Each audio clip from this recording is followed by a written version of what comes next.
আবারও কুসংস্কারের কোপে পরে প্রাণ হারালো 4 বছরের ফটফটে এক শিশুপুত্র। হৃদয় বিতরক এই ঘটনাটি ঘটেছে ঊনকোটি জেলার কুমারঘাট থানাধীন আশ্রমপল্লী গ্রামে। মৃত শিশুর নাম পীযূষ মালাকার। শিশুর মৃত্যুর জন্য এলাকার কালী সাধক তথা কবিরাজ হিসেবে পরিচিত অঞ্জলি মালাকারের দিকে অভিযোগের আঙ্গুল তুলেছেন মৃত শিশুর পরিবার। ঘটনার বিবরণ দিয়ে শিশুর বাবা রূপক মালাকার জানিয়েছেন, গত সোমবার সকালে তার 4 বছরের শিশুটি হঠাৎই বাড়িতে অজ্ঞান হয়ে পড়ে। সঙ্গে সঙ্গে তাকে একে একে প্রথমে কুমারঘাট এবং পরে কৈলাসহর হাসপাতালে নিয়ে যায় তার পরিবারের লোকেরা। কিন্তু 2 হাসপাতাল ঘুরেও তার জ্ঞান না ফেরায় তাকে আগরতলা জিবি হাসপাতালে রেফার করেন কর্তব্যরত চিকিৎসক। সঙ্গে সঙ্গেই পরিবারের লোকজন তাকে নিয়ে রওনা দেয় আগরতলার উদ্দেশ্যে। এরই মাঝে তন্ত্রমন্ত্রে বিশ্বাসী শিশুটির বাবা মা ছুটে যান এলাকারই কালী সাধক তথা কবিরাজ বলে পরিচিত অঞ্জলি মালাকার নামে এক মহিলার কাছে। সেখানে গিয়ে ধর্ম আর দেবতার উপর আস্থা রেখে ছেলের সুস্থতা কামনা করে পূজা অর্চনা শুরু করেন ছেলের বাবা মা।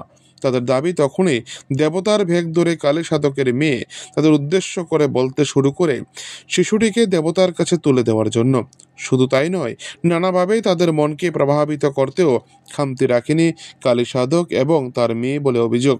পরে বাধ্য হয়ে তারা আগরতলার কাছাকাছি পৌঁছেও শিশুটিকে অজ্ঞান অবস্থায় আবার বাড়িতে ফিরিয়ে নিয়ে আসে এবং কবিরাজের শরণাপন্ন হয়। পরবর্তীতে ওই কবিরাজ শিশুটিকে তন্ত্রমন্ত্র এবং ঝাড়ফুঁক করে বাড়ি পাঠিয়ে দিলে তার জ্ঞান কিছুতেই না ফেরে তারা আবারও শিশুটিকে নিয়ে কবিরাজের দরজায় ছুটে গিয়ে সেখানে তন্ত্রমন্ত্র চালাতে থাকে। এই অবস্থায় ভোর রাতে মৃত্যুর কোলে ঢলে পড়ে শিশুটি। এই ঘটনায় শিশুর পিতা সরাসরি অভিযোগ করেছেন, ওই কবিরাজের কারণেই মৃত্যু হয়েছে শিশুটির। মহিলার শাস্তির দাবি করেছেন পুত্রহারা পিতা। কুমারঘাট থেকে নিজস্ব প্রতিনিধি রিপোর্ট, টিভি 100 বাংলা। আমরা আগরতলা লয়ে যাওয়ার জন্য উদ্দেশ্য রোয়ানা শুরু হয়ে গেছে। আমি তো গেছি না, আমার বোন গেছে, আমার মা গেছে, মাসি গেছে, আমার বোন জামাই গেছে, আমি গেছি না। আমি বাড়িতে আইছি, বাড়িতে আইয়া আমার বউরে নিয়ে ওই কালিমার বাড়িতে যাই। গিয়ে ঠাকুরের কাছে প্রার্থনা করতেছি, ডুকানি মোমবাতি জ্বালাই দেওয়া করতেছি, মা গো আমার ছেলের শরীরটা বেশি সুবিধার না, আপনি একটু দয়া করো এখান থেকে। হইতেছে কি আমরা তো এখান থেকে কিছু করতে পারতাম না, আপনারা লই আও। হ্যাঁ, তো আমরা বারবার করতেছে এমনি কেমনে লই আইমো, অজ্ঞান অবস্থায় রয়েছে, কেমনে লই আইমো, কি বিশ্বাসে লই আইমো। হ্যাঁ, তারপরে হঠাৎ করে তাই মায়ের শরীরে ঠাকুরাইয়া পড়ে আমার ছেলেরা নাকি ফুসকুরাই ধরছে, এই ধরছে সেই ধরছে। ছেলেরা যদি এখন যদি না নিয়ে আয় তাহলে আমার ছেলে মারা দিব। আর আগরতলার উদ্দেশ্যে যদি আর একটু যদি চাক্কা ঘুরে অ্যাম্বুলেন্সের চাক্কা, তাহলে আমার ছেলে অ্যাম্বুলেন্সেই মারা দিব, হসপিটাল যাওয়া লাগতো না।